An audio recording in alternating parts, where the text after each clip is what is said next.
৭২তম প্রজাতন্ত্র দিবস ত্রিপুরা প্রদেশ কংগ্রেসের পক্ষ থেকে আমরা প্রদেশ কংগ্রেসের প্রধান কার্যালয় সহ সারা রাজ্যে প্রতিটা জেলায় ব্লকে যথাযোগ্য মর্যাদায় আমরা উদযাপন করছি।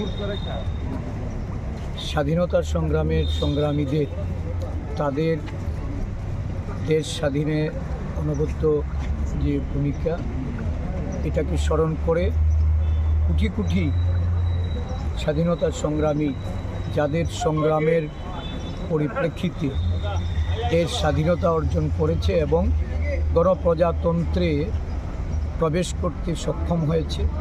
আমরা জাতির জনক মহাত্মা গান্ধী, সংবিধান প্রণেতা ডক্টর বি.আর. আম্বেদকর, নেতাজি সুভাষচন্দ্র বসু, জওহরলাল নেহেরু, আমাদের এই দেশের অন্যান্য যারা বীর স্বাধীনতা যোদ্ধা, তাদের প্রতি শ্রদ্ধা জানাই। এই দিনটি ভারতবর্ষ গণপ্রজাতন্ত্রে প্রবেশ করে সভেরেনিটি, সোশ্যালিজম, ডেমোক্রেসি এবং আমাদের যে রিপাবলিকান এই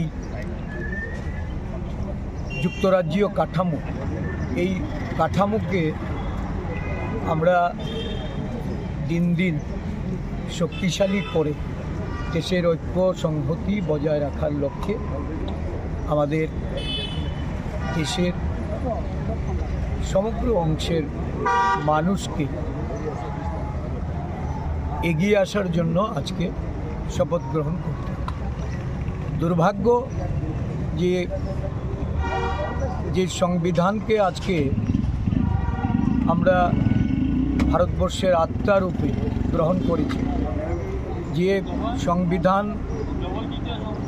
এই দেশকে পরিচালিত করছে, গণপ্রজাতন্ত্র রূপে এই দেশের মানুষ আজকে পরিলক্ষিত করছে। সংবিধানকে বিলুপ্ত করার, সংবিধানকে দুর্বল করার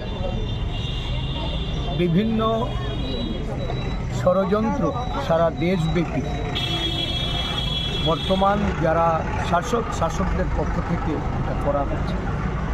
আমরা সংবিধান বাঁচাতে যুক্তরাষ্ট্রীয় কাঠামোকে শক্তিশালী রূপে দেশের সমগ্র অংশের মানুষের স্বার্থে এটাকে বাঁচিয়ে রাখার সংকল্প গ্রহণ করেছে। কুচক্রীরা নানাভাবে মনীষীদের যেমন বিভেদ করা, বিভাজন করা, দেশের সমগ্র অংশের মানুষের মধ্যে বিভেদ তৈরি করার যে গভীর ষড়যন্ত্র আমরা দুদিন আগেও দেখেছি। এই প্রজাতন্ত্র দিবসের প্রাক্কালে দেশের প্রধানমন্ত্রী নরেন্দ্র মোদীজির ওনার যে উপদেষ্টা অজিত ডোভাল, উনি মন্তব্য করেছেন যে দেশের স্বাধীনতায় গান্ধীজির নাকি কোনো ভূমিকা ছিল না, বা ওনার ভূমিকাকে খাটো করে নেতাজি সুভাষচন্দ্রকে উনি গুরুত্বপূর্ণ ভূমিকা ছিলেন বলে অভিহিত করেছে। আমরা কোনো মনীষীকেই, যারা স্বাধীনতার যোদ্ধা, স্বাধীনতার বীর সেনানী, আমরা তাদেরকে কাউকে আলাদা করে দেখতে চাই। গান্ধীজি বলুন, নেতাজি বলুন, জওহরলাল নেহরুজি বলুন, সর্দার বল্লভভাই প্যাটেল, আচার্য কৃপালিনী, আবুল কালাম আজাদ থেকে শুরু করে সমস্ত মনীষীরা তারা স্বাধীনতার জন্য যেভাবে তাদের ত্যাগ, তিতিক্ষা, আত্মবলিদানের মাধ্যমে দেশকে স্বাধীন করেছেন, আমরা প্রত্যেককেই নমস্য ব্যক্তি হিসাবে আমরা পূজা করি। কিন্তু এই ধরনের মন্তব্য, যিনি জাতির জনক এই দেশের, যিনি সত্যাগ্রহ আন্দোলন, লবণ আন্দোলন, এই দেশে কুইট ইন্ডিয়া মুভমেন্ট, যেটা ভারত ছাড়ো আন্দোলন, এই আন্দোলনের নেতৃত্ব দিয়েছেন, তাকে নিয়ে এই ধরনের মন্তব্য, এটা দুর্ভাগ্যজনক।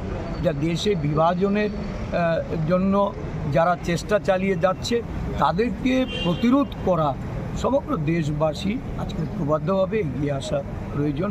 আমরা